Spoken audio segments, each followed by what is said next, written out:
आप देख रहे हैं लबजात प्रोग्राम। मैं हूं आदिल जिलानी। बस मौजूदा हालात के अंदर तमाम जो नजरें हैं वो पाकिस्तान की मईशत के हवाले से आईएमएफ के ऊपर हैं कि क्या आईएमएफ पाकिस्तान को कर्ज सख्त शराइत पर देगा या मुनासिब शराइत पर देगा, और आया वो शर्त जो है वो तमाम शराइत पाकिस्तान के सिस्टम को सूट करेंगी या नहीं करेंगी। सारा जो फोकस है वो इसी चीज़ों के ऊपर है। और दूसरी तरफ हम ये देख रहे हैं कि पाकिस्तान के जो बढ़ते हुए चैलेंजेस हैं, जो ग्रे लिस्ट के हवाले से चैलेंजेस हैं, फिर पाकिस्तान का बैलेंस ऑफ पेमेंट का क्राइसिस है, उसके बाद हम पाकिस्तान की फॉरेन पॉलिसी के साथ जुड़े हुए तमाम चैलेंजेस पर भी नजर रखे हुए हैं। और सबसे अहम ये भी फैक्टर है कि ट्रंप इंतजामिया आईएमएफ को मुसलसल प्रेशराइज किए हुए है। और इस हवाले से माइक पोम्पियो के इससे पहले भी बयानात आए कि कोई रैशनल नहीं है कि पाकिस्तान को आईएमएफ का कर्ज दिया जाए, क्योंकि उसके पीछे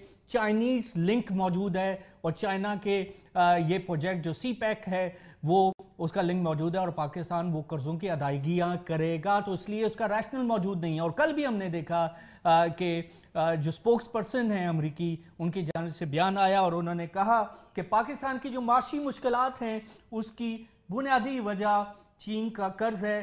तो अब बुनियादी सवाल ये पैदा होता है कि आईएमएफ कर्ज पर अमेरिका की गहरी नजरें क्यों हैं और पाकिस्तान की माशी मुश्किलात में चीन की कर्ज उन्हें वजह क्यों नजर आती है। और इस हवाले से उन्होंने ये भी कहा कि अमेरिका पाकिस्तान की तरफ से आईएमएफ कर्ज के असूल के लिए दी गई दरख्वास्त का बाकायदा जायजा मेरिट पर लेगा और पाकिस्तान के हवाले से केस को बारीक बीनी से वो देख रहे हैं। और पाकिस्तान में हुकूमतों ने चीन से कर्ज शायद ये सोच कर लिया कि इस कर्ज से निकलना इतना मुश्किल नहीं होगा और अब उनका ख्याल है कि ये मुश्किल हो गया है। तो व्यूअर्स, ये तमाम वो मामलात हैं जिसके साथ पाकिस्तान का आईएमएफ का कर्ज जुड़ा हुआ है। आईएमएफ के चीफ इकोनॉमिस्ट ये भी कह रहे हैं कि पाकिस्तान के तमाम कर्जों की जांच पड़ताल करेंगे। पाकिस्तान की अदायगियां भी इसी माह से शुरू हो रही हैं। $55 मिलियन हमने अदा करना है 2018 में, $515 मिलियन हमने अदा करना है 2019 में, 2020 में यह अदायगियां बढ़ के $740 मिलियन पर होंगी, फिर $818 मिलियन पर पीक में जाएंगी 2021 तक, और उसके बाद आहिस्ता आहिस्ता ये अदायगियां कुछ कम होंगी। लेकिन ये प्रेशर मुसलसल बैलेंस ऑफ पेमेंट क्राइसिस का पाकिस्तान पर पड़ेगा। चाहे पाकिस्तान आईएमएफ का कर्ज ले या ना ले, ये प्रेशर बढ़ता हुआ हमें नजर आएगा। स्टूडियो में हमारे साथ मौजूद हैं साबिक इन्वेस्टर जमील अहमद खान साहब। अस्सलाम वालेकुम, बहुत शुक्रिया। फोन लाइन पर मेरे साथ मौजूद हैं पाकिस्तान के ज़बरदस्त तजियाकार हैं, माशी अमूर को समझते हैं, फॉरेन पॉलिसी को समझते हैं, डॉक्टर शाहिद हसन सिद्दीकी साहब। सर अस्सलाम वालेकुम, बहुत शुक्रिया सर। जी वालेकुम अस्सलाम। सर मैं आपसे आगाज कर लेता हूं, उसके बाद बहस को स्टूडियो में लेकर आऊंगा। सर ये आईएमएफ की जो नजरें हैं वो कर्जों के ऊपर क्यों जुड़ गई हैं जो पाकिस्तान को चाहिए, और उसको वो क्यों लिंक कर रहा है मुसलसल पिछले दो ये, और पाकिस्तान के माशी मामलात अगर बिगड़े हैं तो वो चीनी कर्जों की वजह से हैं। ये उन्होंने कल ये बयान दिया है। आप समझते हैं कि इसके अंदर कोई हकीकत है या आप समझते हैं कि ये वही अफसाना है जो इससे पहले माइक पोम्पियो ने घड़ा था कि कोई रैशनल नहीं है कि पाकिस्तान को कर्ज दिया जाए? आप समझते हैं ये वही अफसाने हैं जो बार बार मुख्तलिफ शक्लों में पाकिस्तान के रुकावटों में हायल होते रहेंगे? बहुत शुक्रिया आपका। देखिए, न्यू ग्रेट गेम के तहत अमेरिका की जो हिकमत अमली इस वक्त है वो ये है कि पाकिस्तान को गैर मुस्तकम करना है, पाकिस्तान की मईशत को कमज़ोर करना है और सीपैक को नुकसान पहुंचाना है। इसके लिए अमेरिका अपने आप को भी इस्तेमाल कर रहा है, अपने जो भी इख्तियारात हैं, और आईएमएफ, क्योंकि अमेरिका के पास आईएमएफ के 17.68% जो है वो हिस्से हैं, और अमेरिका, और अगर आप यूरोपियन यूनियन को लें तो उनके पास मेजॉरिटी शेयर्स हो जाते हैं। तो आईएमएफ को वो इस्तेमाल कर रहा है कि आईएमएफ ने उसकी वजह से, अमेरिकी दबाव की वजह से वही शराइत लगा रहा है, वही बातें कर रहा है जो कि अमेरिका करता रहा है। तो आपने देखिए कि पहले, जैसे अभी आपने खुद कहा कि अमेरिका के वजीर खारजा ने कहा था कि जी टैक्स पेयर का जो पैसा है वो हम इसलिए नहीं होने देगा कि पाकिस्तान आईएमएफ से कर्जा ले और उस पैसे से चीनी कर्जा अदा करे। अब वही बात वो खुल के सामने आ गई है, वही बात आईएमएफ कर रहा है। अब तो बल्कि इससे आगे बढ़ गए हैं और उन्होंने ये कहा कि जी बेल्ट एंड रोड इनिशिएटिव के तहत जिसका पाकिस्तान में एक सीपैक जिसका अहम हिस्सा है, वो उन मुल्कों को डेट ट्रैप की तरफ ले जा रहा है और पाकिस्तान ने जो कर्जे चीन से लिए हैं वो उसकी मौजूदा सर बावजूद इसके जो से उसमें 17.68% वेटेज है अमेरिका की इसके अंदर, उसके बाद थर्ड नंबर है। क्या आप समझते हैं कि मेरिट पर अमेरिका तमाम फैसलों की जांच पड़ताल का मेरिट पर वो जायजा ले सकता है, और अगर वो ले तो इससे क्या फर्क पड़ेगा? जी देखिए, बात ये है कि वो हमें ये देखना है कि इन कर्जों की अदायगी की सलाहियत आपकी है कि नहीं है। तो आप उसके लिए हमें बताइए सीपैक के साथ आपने अदायगी की तारीखें क्या है, आप मुनाफा जो भेजेंगे आने वाले वर्षों में कितना पेमेंट बाहर जाएगा, और आपकी और हमसे जो कर्जा लें उसकी भी वक्त पर अदायगी कर सकें। इसके लिए वो IMF के पास बहरहाल इख्तियार हैं। जो आदमी कर्जा, जो इदारा कर्जा देता है वो आपसे ये मांग सकता है। तो हम, लेकिन असल चीज जो बिल्कुल वाज़ेह है, जो मैं आपको रिकॉर्ड पर बता दूं, कि आज जिस पाकिस्तान जिस बहरान में फंसा है वो है, उसकी वजह यह है कि हमने जो करंट अकाउंट डेफिसिट है हमारा बढ़ा है। उसकी वजह यह है कि जो हमने IMF से कर्जा लिया था उसमें शर्त यह थी कि बिजली, पेट्रोल और गैस के नर्ख बढ़ाएं, जिसके नतीजे में हमने देखा कि हमारा 2015, 2016 और 2017 में हमारी बरामदात लगातार गिरती रही, और 2016 में जो हमारा करंट अकाउंट डेफिसिट $5 अरब से कम था, अब वो $18 अरब पर पहुंच गया। तो बुनियादी तौर पर उसकी अहम तरीन वजह जो गिरा है, हमारी अपनी कमजोरियां हैं, लेकिन IMF की शराइत का एक बहुत बड़ा दखल था। आज जिसको अमेरिका ये कह रहा है कि चीन की वजह से है, बेसिकली वो अमेरिका ने जो शराइत रखवाई थी पाकिस्तान के ऊपर, और ट्रंप ने जो अगस्त 17 में हमारे खिलाफ बयान दिया था, उसके जो असरात हुए, उसकी वजह से ये करंट अकाउंट डेफिसिट बड़ा खराब हुआ है और हम IMF के पास जाने के लिए मजबूर हुए हैं। तो ये अमेरिका का न्यू ग्रेड गेम के तहत जो मकसद। स्टे ऑनलाइन, इस पर मजीद हम बात करते हैं। जमील साहब, आप इसको कैसे देख रहे हैं? जो आपने तफसीलन उसका तस्करा भी किया और बहुत सारी चीजों का इशारा भी दिया करंट अकाउंट, लेकिन जो माशी मुश्किलात हैं उसका कनेक्शन चीन के कर्ज के साथ बिल्कुल नहीं है। प्रोजेक्ट अभी स्टार्ट हुआ है, बहुत सारी चीजें जो है वो पाइपलाइन में है, लेकिन अभी बहुत सारी बातें हवा में भी हैं, लेकिन उसको लिंक करना पाकिस्तान के माशी बहरान के साथ और सारा मलबा जो है वो सीपैक पर डालना, इसके पीछे कौन से ऐसे हकायक छुपे हैं जो अमेरिका बार बार उसके साथ कनेक्ट करना चाह रहा है? जो इसके पीछे हकायक छुपे हैं उसे जियो पोलिटिकल तनाजुर में देखा जा सकता है और जियो स्ट्रेटेजिक तनाजुर में देखा जा सकता है। जियो पोलिटिकल तनाजुर तो ये है कि इस खित्ते में इंडिया को अमेरिका एक चाइना के काउंटरवेट के तौर पर अपना स्ट्रेटेजिक पार्टनर डिक्लेयर कर चुका है, उसी लिहाज से इंडिया की मदद भी कर रहा है। ये तो रही geo strategic. Geo political situation ये है कि अमेरिका नहीं चाहता कि चाइना का माशी इन्फ्लुएंस, जो कि माशी इन्फ्लुएंस के साथ साथ अस्करी इन्फ्लुएंस बाद में, लेकिन पहले तो माशी इन्फ्लुएंस इतना बढ़ जाए कि दुनिया के 70 ममालिक के साथ उनके मुख्तलिफ राब्ते और मुख्तलिफ मुआहदे हो जाएं। तो इस सिलसिले में ट्रंप ने भी बयान दिया है कि हम इस हद तक नहीं जाने देंगे चाइना को कि वो अपना इन्फ्लुएंस इतना बरकरार रखे कि हमारे इंटरेस्ट को अहदाफ बनाना शुरू करें। इस मामले में बाकी बहुत सारे लीडरान ने, इंक्लूडिंग मिलिट्री लीडरशिप ने, अमेरिका के बयान दे चुके हैं। लिहाजा एक मुसम्मम सी बात है और रिकॉर्ड पर है। तो ये बात जब मान ली गई कि अमेरिका नहीं चाहता कि चाइना का इन्फ्लुएंस बढ़े और दुनिया में बढ़े, तो उसकी वजह से जो सीपैक है हमारा, वो सबसे एक हसास सेगमेंट है उबोर का, यानी वन बेल्ट वन रोड का सबसे हसास सेगमेंट है। मैं सबसे हसास सेगमेंट दो तनाजुर में कह रहा हूँ। पहला तनाजुर तो ये है कि उसका जियो स्ट्रेटेजिक चाइना को फ़ायदा, यानी कि चाइना अगर अपना स्ट्रिंग ऑफ पर्ल के हवाले से पहला उसका जो पोर्ट होगा, कलीदी पोर्ट, वो होगा गवादर पर, और उस लिहाज से फिर जिबूती पे पहले बना चुका है चाइना, जिसमें कोई 1100 के करीब उनके चाइनीज़ फोर्स के लोग भी हैं और तदरीज बढ़ रहे हैं।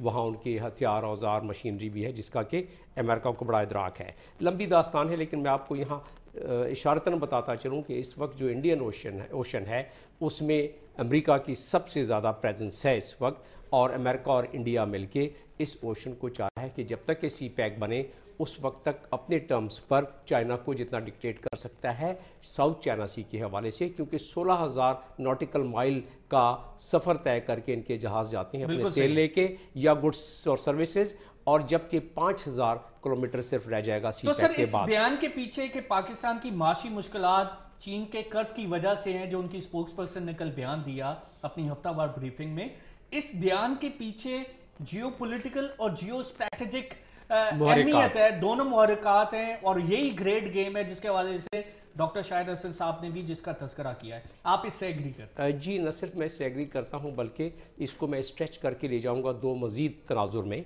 लेकिन एक ऐसा उसमें है मामला कि जिसमें तो आपको एक पूरा प्रोग्राम करना पड़ जाएगा, और वो तो दो तनाजुर ये हैं कि 5th जनरेशन वार में सिर्फ हमारे ख़िलाफ़ एक मुल्क नहीं 5th जनरेशन वार कर रहा है, हमारे ख़िलाफ़ बहुत सारे ममालिक हैं जो 5th जनरेशन वार हमारे, और जिसमें ये माशी शिकंजे जो हैं वो उसमें बड़ी कलीदी तो ये 5th जनरेशन वॉरफेयर गेम में शाखशाना ये जो प्रॉक्सी वॉर्स चल रही हैं, ये बाकी चीज़ों के अलावा दूसरा मैंने कहा जो बहुत अहम तनाजुर है वो है ग्रेटर इजराइल के मामले में। उस पर आपको एक सर उस पर भी हम करेंगे। तो पाकिस्तान ने ये अमेरिकी मौक़िफ़ जो है वो मुस्तरद किया है, चाहे माइक पोम्पियो का मौक़िफ़ हो या चाहे ये इस स्पोक्स पर्सन का, अमेरिकी स्टेट डिपार्टमेंट की स्पोक्स पाकिस्तान देख रहे हैं, और पाकिस्तान में हुकूमतों ने चीन से जो कर्ज लिया ये सोच कर कि इस कर्ज नहीं हो, मौक़िफ़ को मुस्तरद कर देना क्या हमारे लिए काफ़ी होगा, या आप समझते हैं कि इससे हमें और आगे अमेरिका और बेहतर तौर पर अपना मौक़िफ़ जो है वो उनके सामने रखना पड़ेगा? हमें क्या करना पड़ेगा एक्चुअली? अमेरिका के इन बयानात को बिल्कुल इस तरह मौक़िफ़ को कॉन्फिडेंस, उसके साथ उसके जो आर्गूमेंट्स हैं और उसके साथ जो दलाइल हैं, उसके साथ जो प्रैक्टिकल इक़दामात हैं वो भी मंजर आम पर लाना पड़ते हैं। बिल्कुल सही है। डॉक्टर शाहिद हसन साहब, सर मुझे बताएं, IMF का जो चीफ इकोनॉमिस्ट है सर, वो भी यही कह रहा है कि पाकिस्तान के तमाम कर्जों की जांच पड़ताल हम करेंगे और उसके हवाले से डिटेल्ड अपना एनालिसिस भी करेंगे कि कहाँ से अवॉइड हो सकते हैं, कहाँ से नहीं हो सकते, और ये सारी गेम जो है वो सी पैक के इर्द गिर्द घूम रही है। सर एक तरफ IMF की सख्त शराइत हैं, हम पाकिस्तान की तारीख का सबसे बड़ा पैकेज लेने जा रहे हैं, दूसरी तरफ माशी बहरान भी है, बैलेंस ऑफ पेमेंट क्राइसिस भी बढ़ता हुआ नजर आ रहा है। IMF की पोस्ट मॉनिटरिंग रिपोर्ट कह रही है कि 2022-23 तक हमें 45 अरब डॉलर की फाइनेंसिंग रिक्वायरमेंट चाहिए होगी एक्सटर्नल फ्रंट पर। सर ये करें क्या सर? आगे कुआं है, पीछे खाई है, पाकिस्तान करे तो क्या करे? अभी देखिए, बात ये थी कि हमें जो अभी खतरात हैं, तो आपके एम्बेसडर जमील साहब ने उसकी तरफ भी काफ़ी आपको तफसील बता दी। बुनियादी चीज़ ये थी कि ये सारी बातें कोई नई तो नहीं थी, क्या हमें पहले से अंदाज़ा नहीं था? अमेरिका ने तो खासे अर्से पहले ये कह दिया था ना कि हम चीन के जो कर्जे हैं हमारे पैसे से अदा नहीं होंगे। तो अब देखना ये है कि हम फंस गए हैं। इस वक्त तो IMF के प्रोग्राम में जाने के लिए आपको उनकी शराइत माननी पड़ेंगी। अगर एक हम जिंदा कौम हैं और इस मसले से निकलना चाहते हैं तो आज हमें एक स्ट्रेटजी पाकिस्तान में बैठ के बनानी पड़ेगी, और वो ये बनानी पड़ेगी, ये कर्जा 3 साल के लिए लें या जो भी लें, अभी ये तफसीलात आनी बाकी हैं। हमें एक साल के अंदर अंदर हर हालत में पाकिस्तान को IMF के कर्जों से बाहर निकलने की हिकमत अमली बनानी पड़ेगी, वरना तो आप ये समझें कि हमारे यहाँ महंगाई बढ़ती जाएगी, मईशत मनफी होती जाएगी। अमेरिका IMF कहता है जी स्टेबलाइजेशन वर्सेस ग्रोथ, आप मईशत की शरह नमू को सुस्त कर दें और मईशत को इस्तेहकाम नहीं है। तो जो अब स्ट्रेटेजी आपको बनानी है कि उसके प्रोग्राम से बाहर कैसे निकलें, उसमें सरमाए का फरार का एक डॉलर आ रहा है जो खुली मंडी से डॉलर खरीदते हैं, उसको रोकने की कोशिश करें। दूसरी बात ये थी कि आप बेसिकली की पॉलिसी, बिजली, गैस, पेट्रोल को रिव्यू करना पड़ेगा, और आपके जो गैर जरूरी इंपोर्ट्स हैं, मैं समझता हूं हम तकरीबन 10 अरब डॉलर गैर जरूरी इंपोर्ट्स को कम कर सकते हैं, ताकि जो है ये तिजारती खसारा सर जो हो मौजूदा रहा है। हुकूमत के पास, आप जिस तरफ इशारा कर रहे हैं सर, मौजूदा हुकूमत के पास कोई ऐसा विजन, कोई ऐसी पॉलिसी, कोई ऐसी स्ट्रैटेजी, हिकमत अमली आपको अब तक इस 2-2.5 माह में नजर आई है कि वो वाकई विलिंग हो, वो अपनी पॉलिटिकल विल भी शो करें, टीम भी ऐसी तगड़ी हो? असद उमर साहब का अब तक जो लाएअमल आपके सामने है, जो उन्होंने बयानात दिए, टीवी इंटरव्यूज दिए, असम्बली के अंदर सेशन हुए, आप समझते हैं कि वाकई वो पाकिस्तान को ट्रैक पर चढ़ाकर इन आईएमएफ के कर्जों से निजात दिलवा सकते हैं? आपको कहीं इस हवाले से कोई किसी तौर पर कोई यकीन या कोई गुमान है एटलीस्ट? देखिए, मुझे तो ये लगता है कि मफरूजों पर चल रहे हैं। मिसाल के तौर पर आप देख लें कि 3 साल से हमारी रेमिटेंसेज नहीं बढ़ी हैं। हमें इंटरनेशनल हालात का भी पता है, और हमारे प्राइम मिनिस्टर जो हैं वो कौम को कह रहे हैं कि जी हम $20 अरब से रेमिटेंसेज $40 अरब को ले जाएंगे। यानी मफरूजों पर और कौम को और अपने वर्कर्स को ऐसी बातें वो कह रहे हैं जो पूरी नहीं होंगी। तो मफरूजों पर ना चलें। तो पहले तो उससे बाहर निकले, रेमिटेंसेज $40 अरब से क्या इनके दौर में $30 अरब भी नहीं होंगी, 3 साल से बढ़ी नहीं है। दूसरी बात ये थी कि आप ये बातें छोड़ दें कि समंदरदार पाकिस्तानी अभी पाकिस्तान में सरमायाकारी करेंगे, सुबह शाम वही बात कर रहे हैं। वो पाकिस्तान को कर्जा जरूर देंगे महंगी शरह सूद पर, लेकिन अभी सरमायाकारी नहीं करेंगे। तीसरा मफरूजा इनका ये है कि जी हम लूटी हुई दौलत बाहर से वापस लाएंगे, वो भी 2-3-4 साल में नहीं आएगी।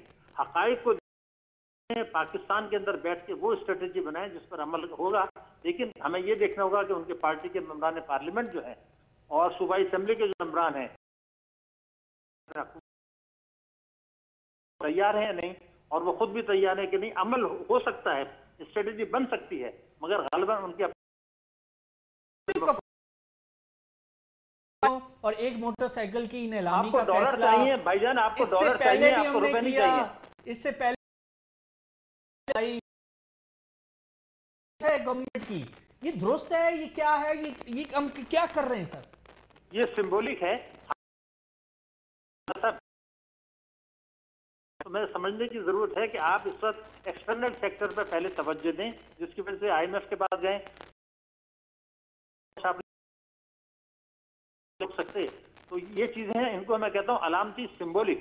इनका कोई ये पब्लिसिटी तो हो सकती है, इन चीजों से मदद मिलेगी, लेकिन इन चीजों की मदद से अगर आप चाहते हैं कि मसले हल हो जाएंगे तो वो खुद फरीद कह सकता हूं। शाहिद हसन साहब से कि अब तक की जो अप्रोच है आपकी पार्टी की और असद उमर साहब मफरूजों पर मबनी है, वो खाम है सब्सटेंस जिसको आप अभी बेहतर तौर पर सल नहीं कर पा रहे? देखिए, जब मंसूबे बनाए जाते हैं और ख़ास तौर पे इब्तदाई चंद अय्याम में, तो उन मंसूबों के लिए कुछ प्रोजेक्शन करनी पड़ती है, जिसको आप मफरूज़े समझ लें। ठीक है, तो यकीनन इस हुकूमत ने या इससे पहले वाली हुकूमतों ने या इससे आने वाली हुकूमतों ने जब भी वो इस किस्म के आउट ऑफ द बॉक्स मंसूबे बनाएंगे तो उसमें यकीनन कुछ अहदाफ प्रोजेक्ट करेंगे, और जो प्रोजेक्ट करेंगे तो उसको आप मफरूज़े का नाम दे सकते हैं। लेकिन प्रोजेक्शंस किसी रियलिटी बेस्ड असेसमेंट पर होगी ना जी, उसको हम पास्ट हिस्ट्री से कंपेयर मैच कर सकते हैं। लेकिन जब आप आउट ऑफ द बॉक्स अगर कोई सोल्यूशन की डिस्कस करते हैं तो पास्ट हिस्ट्री से कुछ तो उससे आप मवाजना कर सकते हैं, लेकिन आउट ऑफ द बॉक्स का मकसद यही होता है कि पास्ट हिस्ट्री से हटकर आपको बहुत ज़्यादा उससे एक रिजल्ट्स मिल सके। और मेरे पास लेकिन मेरे पास एक फार्मूला है, मैं आपको बताऊंगा कि किस तरह। इस पर बात करते हैं, मैं ब्रेक ले लूं और ब्रेक से आने के बाद एम्बेसडर साहब से पूछेंगे कि क्या आउट ऑफ द बॉक्स चीज़ें अब तक तहरीक इंसाफ की गवर्नमेंट सामने लेकर आई है या अवाम के सामने रखा है। ये जो बचत मुहिम है, 6 गाड़ियों 1 मोटरसाइकिल को बेचकर, या इससे पहले जो बचत है, तीसरी तरफ उसके साथ मुंसलिक शराइत हैं, चौथी तरफ मौजूदा हमारा निज़ाम है, और फिर उस निज़ाम से डील करने के तमाम तरीके। Sir, out of the box strategy की आप बात कर रहे थे, मैं शाहिद साहब से भी पूछता हूँ कि क्या out of the box solution हमें चाहिए, और आया अभी इस गवर्नमेंट ने दिए या नहीं? आप क्या समझते हैं, क्या आउट ऑफ द बॉक्स चीजें आपको लानी चाहिए या अब तक लाएं आप? जी, जो कल इस प्राइम मिनिस्टर ने ओवरसीज़ पाकिस्तानियों को मुखातिब करते हुए जो मीटिंग की है, उसमें जिक्र है कि प्रोडक्ट्स लेके आएंगे।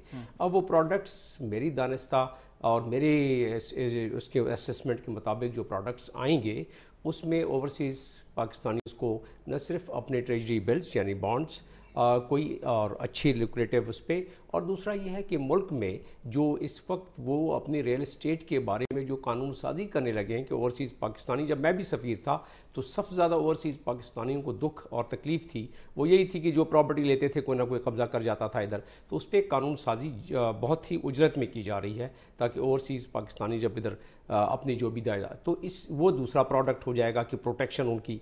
तीसरी प्रोडक्ट ये है कि ओवरसीज़ पाकिस्तानी की रिमिटेंस बढ़ाने के लिए क्या प्रोडक्ट लॉन्च की जा रही है। मैं जब सफ़ीर था तो उस वक्त 1.2 बिलियन यूएई से जब मैंने चार्ज लिया तो रिमिटेंस आती थी पाकिस्तान में। जब मैंने चार्ज छोड़ा तो 3.5 बिलियन के करीब वो पहुंच गया था। मैं आपको बता देता हूं कि एक कंट्री में उस मॉडल को मैंने किस तरह इस्तेमाल किया, और जो कंट्री इसको मॉडल को इस्तेमाल करेगा, जहाँ जहाँ ओवरसीज़ पाकिस्तानी है वो खुद उसको इतना लुक्रेटिव समझेंगे कि वो उस पर भेजेंगे। मैंने तो गरीबों को टारगेट किया था, मैंने यूएई में अमीर जो रहते हैं उनको टारगेट ही नहीं किया था, जो टैक्सी ड्राइवर हैं, जो मजदूर हैं।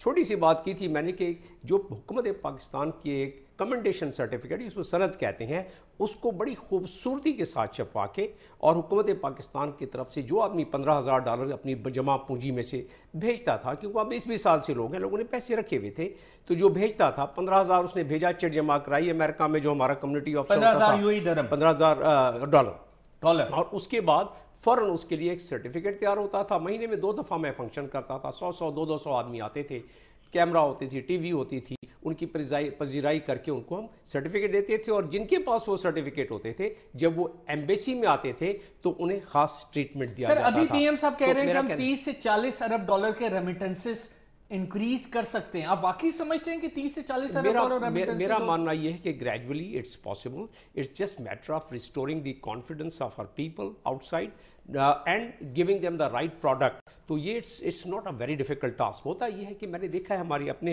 हम असरों के जो एटीट्यूड होता है बाहर अपने ओवरसीज़ पाकिस्तानी के साथ, वो थोड़ा सा अपना प्रोडक्ट जिस तरह मैंने बताया लॉन्च करने के साथ साथ थोड़ी सी उनकी पजीराई और थोड़ी सी इज्जत दें, तो पैसे तो अपने घर पे ही उसके लिए तो हमें डेटा इकट्ठा करना पड़ेगा, कौन से पाकिस्तानी कहाँ मौजूद है, सर जेलों में पड़े, उनके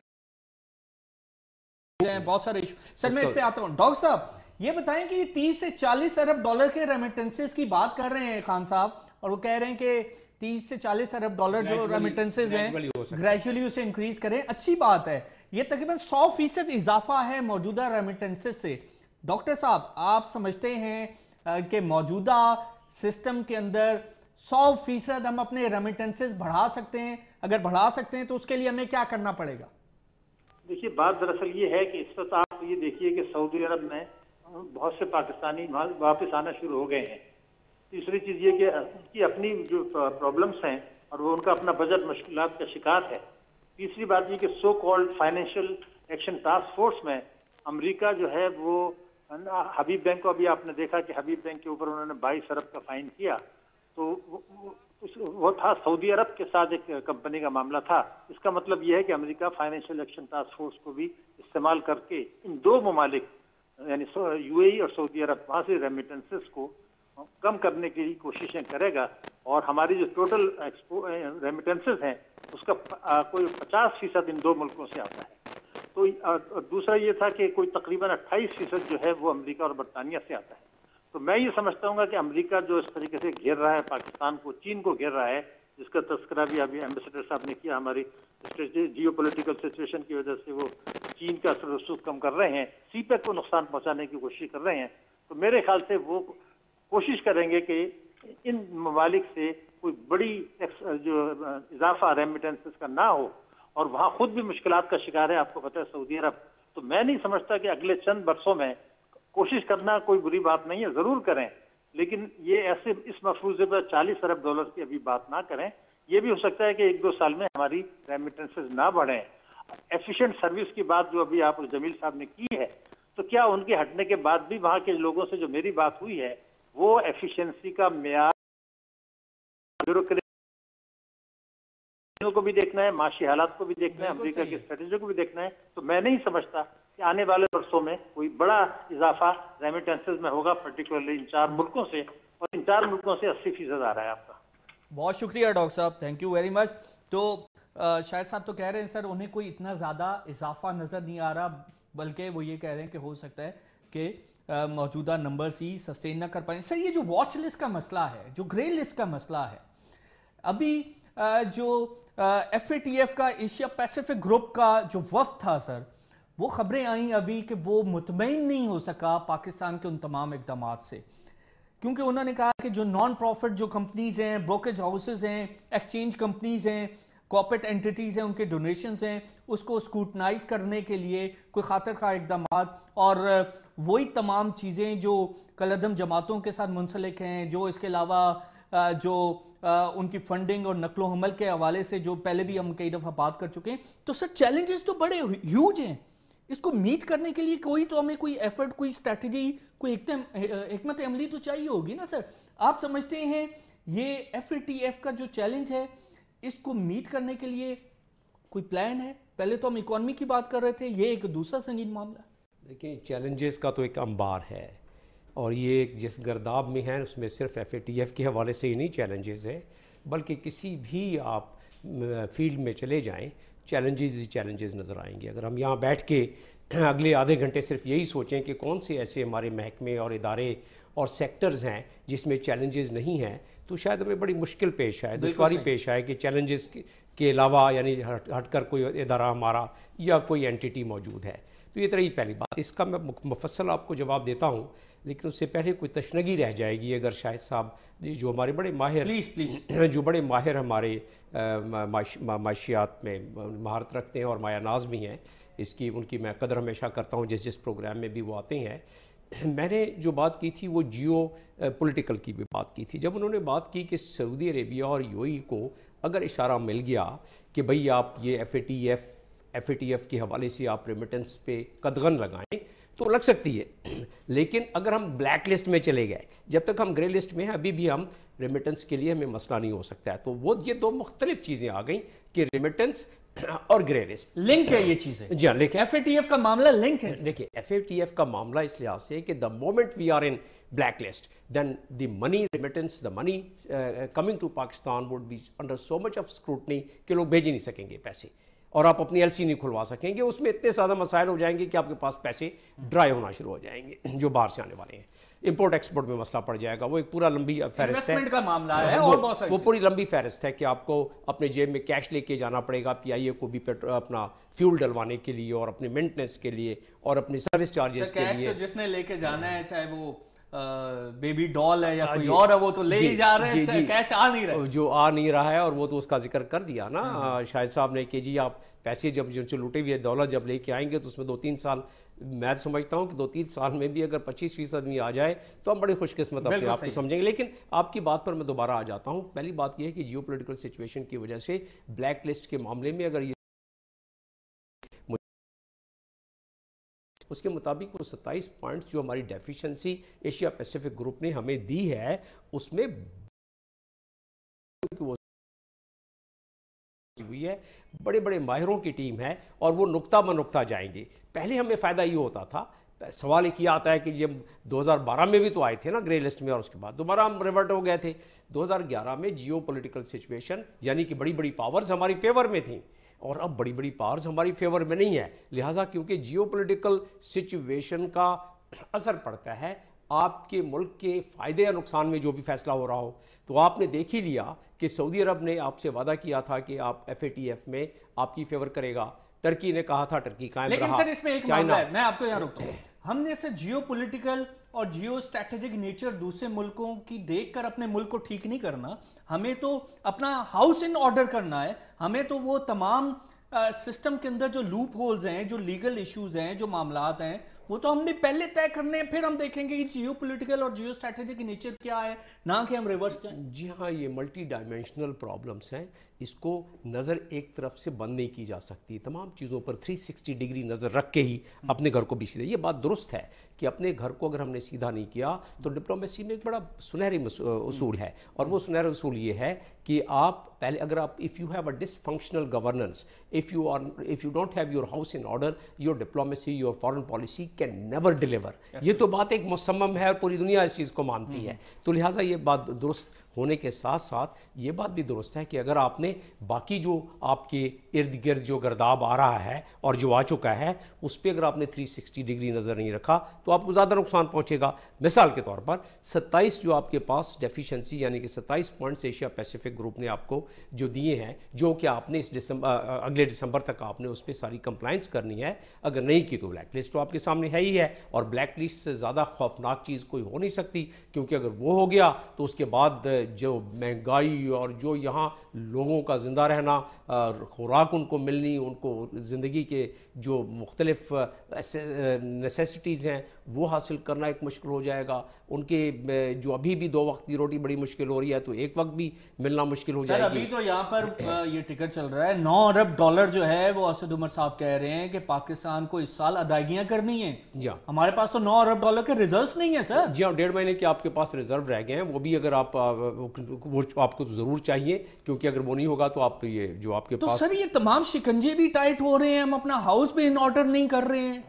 where we are heading to, मुझे तो समझ में नहीं आ रहा सर ये मामला कैसे चलेंगे। That's right. और उस पर मैं आपको एक जो मेरा रिजॉल्व है और जो इस कौम का रिजॉल्व है, और कौम इस वक्त कुछ नाउमीदी भी फैलती जा रही है, कोई इसमें दुरुस्त है, लेकिन जो लोग फहम व फरासत रखते हैं उन्हें पता है, जैसे पढ़े लिखे लोग हैं, आप जैसे लोग हैं, वो फहम व फरासत वाले लोग इस बात को बड़ी अच्छी तरीके से जानते हैं कि 70 साल का जो एक मुश्किल किया गया है और कुछ वैसे होता रहा है, लेकिन ज़्यादातर क्रिएट किया गया है, तो उसको इमरान खान हो या नहीं कर सकती थी। ये ज़रूर है क्रिटिसिज्म कि भाई आप इसको अनाउंस ना करते, आप डॉलर के बारे में बताते ना कि ये बढ़ रहा है वगैरह वगैरह, बहुत सारे इसमें आर्गूमेंट मैं सुन रहा हूँ और मैं देख रहा हूँ। मेरा इसमें मानना ये है कि आप दुनिया को बताएं या ना बताएं, दुनिया के पास ये एदादो शुमार आपके पहले से मौजूद होते हैं, क्योंकि पब्लिश्ड एदादो शुमार हैं। तो लिहाजा आप छुपा अपने नेशन से रहे हैं, अपने नेशन से, अपनी कौम से तो वैसे भी नहीं छुपाना चाहिए। हाँ, इसका एक नुकसान ज़रूर ये हुआ है कि जब अनाउंस हुआ कि डॉलर बिल्कुल बढ़ने वाला है और चंद दिनों में बढ़ रहा है, तो मार्केट में एक अफरा तफरी रुपए। Uncertainty is the most stressful thing for investor. That's right. And trader and ताजर as well. Yeah. लेकिन आप समझते हैं कि ये जो अनसर्टेनिटी है ये ज्यादा मुतासिर कर रही है इस पूरे सिस्टम को, बजाय इसके कि एक तरफ तो आप पॉलिसी नहीं दे रहे, तो पॉलिसी और अनसर्टेनिटी को अगर आप कंपेयर करें तो गलत पॉलिसी के मुकाबले में अनसर्टेनिटी ज्यादा खेलेंगे। आप जो इस तनाजुर में बात कर रहे हैं डॉलर के हवाले से, और जो मईशत का इस वक्त पिछले चंद दिनों में डॉलर के बढ़ने की वजह से हाल हुआ है, उस तनाजुर में मैं ये कहूँगा कि ये जो डॉलर की एक चढ़ान आई थी वो एक नेचुरल तो थी, लेकिन इस गुफ्तगू के बाद $2-3 का फ़र्क पड़ गया है, जो कि आहिस्ता आहिस्ता वापस आ रहा है। सर ये एंटी मनी लॉन्ड्रिंग और दहशतगर्दों की जो माली इमदाद के हवाले से ये जो अहदाफ है, हमने पहले भी इस हवाले से डिटेल में बात की FATF को लेकर। सर अगर हम ग्रे लिस्ट से ब्लैक लिस्ट में जाते हैं तो उसके तो एक अलग कॉन्सिक्वेंसेज हैं, लेकिन ग्रे लिस्ट में एट द मोमेंट आज हम हैं, उसके कॉन्सिक्वेंसेज को तो पाकिस्तान का सिस्टम फेस कर रहा है। कितनी कैपेसिटी है कि हम ग्रे लिस्ट में रह के उन तमाम कॉन्सिक्वेंसेज को फेस करते रहें, स्क्रूटनी होती रहे हमारी, और इसके अलावा उंगलियां उठती रहें, इल्जामात उठते रहें, कलदम जमातों के हवाले से हम जवाबात भी देते रहें, क्या ये मामलात ऐसे चल सकते हैं? मैं समझता हूँ कि नहीं चल सकते। अब जो इस वक्त हमारे हालात हैं और जिस तरह कोई हम चले, अगर आप ज़्यादा बहस में जाएंगे तो मैं कहूँगा कि चलें, दुश्मन भी नहीं रहे, लेकिन बहरहाल जो हालात हो रही है हर जगह, तो उसको जो भी नाम आप देने, लेकिन ये है कि जब ये सिलसिला अगर उस सूरत में मुमकिन था कि सारी चीज़ें हमारी बेहतर हो जाती, कि अगर हमारी जो दुनियावी लिहाज से और जो दुनिया में हमारे इस वक्त पॉलिटिकल फेवर्स हैं इंटरनेशनल एरिना में, अगर वो जियोपॉलिटिकल सिचुएशन हमारे फेवर में होती, तो लिहाजा मैं समझता हूँ कि हमें ये मामला और ये चैलेंजेस इस तरह बढ़ते जाएंगे। और ग्रे लिस्ट में रहते हुए, जिस तरह आपने बात की, ग्रे लिस्ट में रहते हुए हम ये सारे काम कर सकते हैं। ग्रे लिस्ट का मतलब क्या है कि आपके ऊपर जितने भी आपकी ट्रांजैक्शन होगी, चाहे गवर्नमेंट लेवल पे हो, प्राइवेट सेक्टर लेवल पे हो, इंडिविजुअल लेवल पे हो, रेमिटेंस हो, उसमें स्क्रूटनी के लेवल बढ़ जाएंगे। लेकिन अभी तक कोई ऐसी खतरनाक किस्म की स्क्रूटनी आपके खिलाफ शुरू नहीं हुई, वही हुई है जो ग्रे लिस्ट में तो होनी सर चाहिए। असद उमर साहब का जो टेस्ट है वो FATF में भी है, क्योंकि है। जो फाइनेंस मिनिस्टर है वही FATF को डील करेगा, और दूसरी तरफ जो इकोनॉमी है उसको भी आपका फाइनेंस मिनिस्टर डील करेगा। तो दोनों फ्रंट पर आप समझते हैं कि अब तक कोई पॉलिसी डॉक्यूमेंट, कोई स्ट्रैटेजी, कोई हिकमत अमली एज वी स्पीक हमारे पास है? FATF में तो बेसिकली इंटीरियर मिनिस्ट्री और फाइनेंस मिनिस्ट्री दोनों का दोनों मिलकर इनफैक्ट आता है सोशल पॉलिसी और इकोनॉमिक पॉलिसी सारी देने के लिए यकीनन वो फाइनेंस मिनिस्ट्री का ही उसमें कलीदी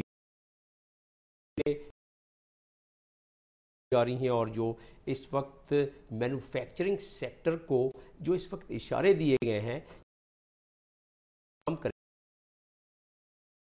टू थिंग, अगर दो चीज़ें शुरू हो जाएं, एक जिस तरह के कहा गया है और वही एक है, दूसरा कास्ट ऑफ डूइंग बिजनेस में जो 24 इदारे खाल नोच रहे होते हैं बिजनेस कम्युनिटी की, अगर उन इदारों को भी वन विंडो में जिस तरह के ख्याल है कर दिया जाएगा, तो एक तो ये हो जाएगा। दूसरा जो स्पेशल इकोनॉमिक जोन है, इसमें थर्ड पार्टी का इंटरेस्ट भी ला के, सऊदी अरब की मैं बाद में बात आ जाता हूँ, लेकिन इसके अलावा भी बाकी ममालिक हैं कि वो थर्ड पार्टी के जो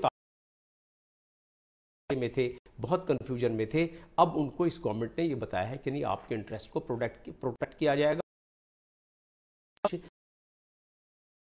ना पड़े। और आपने देखा कि थोड़ा सा चाइना हमसे हल्का सा अपसेट हुआ था, लेकिन अभी बेहतर होता जा रहा है, ताकि राजी